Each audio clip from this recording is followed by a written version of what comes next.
இன்றைக்கான மினி விலாகில் நம்ம என்ன பார்க்க போகிறோன்னா நம்மளோட குழந்தைங்களுக்கு நல்ல ஹெல்த்தியாக ராகி கஞ்சி எப்படி செய்யறதுன்னு பார்க்கலாம். குடிக்காத குழந்தைங்க கூட விரும்பி குடிப்பாங்க. இந்த மாதிரி மெத்தடில் செஞ்சு கொடுங்க, சூப்பராக இருக்கும். அதுக்கு ஃபஸ்ட்டு வந்துட்டு நம்ம ஒரு பவுலில் 4 டீஸ்பூன் ராகி மாவு, அதாவது கேழ்வரகு மாவு இருக்குது இல்லைங்களா, அதை சேர்த்துக்கலாம். சேர்த்துட்டு ஒரு கப்பு தண்ணி ஊற்றி நல்லா கட்டி இல்லாமல் கலந்து விட்டுக்கோங்க.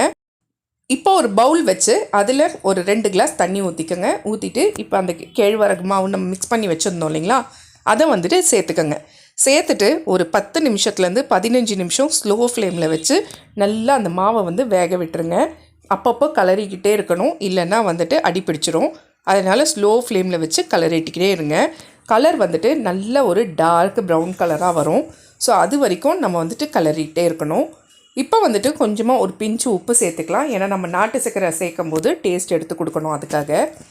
இப்போ பாருங்கள், கலரும் வந்துட்டு நல்லா மாறி இருக்குது. அதே மாதிரி நல்ல ஒரு திக்னஸ் கொடுத்துருக்கோம். ஸோ இந்த டைமில் நம்ம என்ன பண்ண போகிறோன்னா, ஒரு 2 பாதாமை வந்துட்டு நான் கிரேட் பண்ணி வச்சுக்கிறேன்.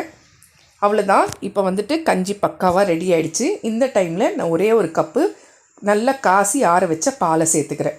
சேர்த்துட்டு நல்லா கலந்து விட்டுட்டு ஒரு நாட்டு சர்க்கரை வந்துட்டு ஒரு 2லேருந்து 3 டீஸ்பூன் சேர்த்துக்கங்க. சேர்த்து நல்லா கலந்து விட்டுட்டு கிளாஸில் ஊற்றிக்கலாம். கூட வந்துட்டு நம்ம துருவி வச்சோம் இல்லைங்களா பாதாம் பவுடர், அந்த பவுடரை கொஞ்சம் மேலே தூவிக்கலாம். அவ்வளோதான். சூப்பரான கேழ்வரகு மாவு கஞ்சி வந்துட்டு பக்காவாக ரெடி ஆகிடுச்சு. ரொம்ப ஹெல்த்தி ட்ரிங்க்கு. கண்டிப்பாக குழந்தைங்க விரும்பி சாப்பிடுவாங்க. செஞ்சு பார்த்துட்டு எப்படி இருந்துச்சுன்னு கமெண்ட்டில் சொல்லுங்கள்.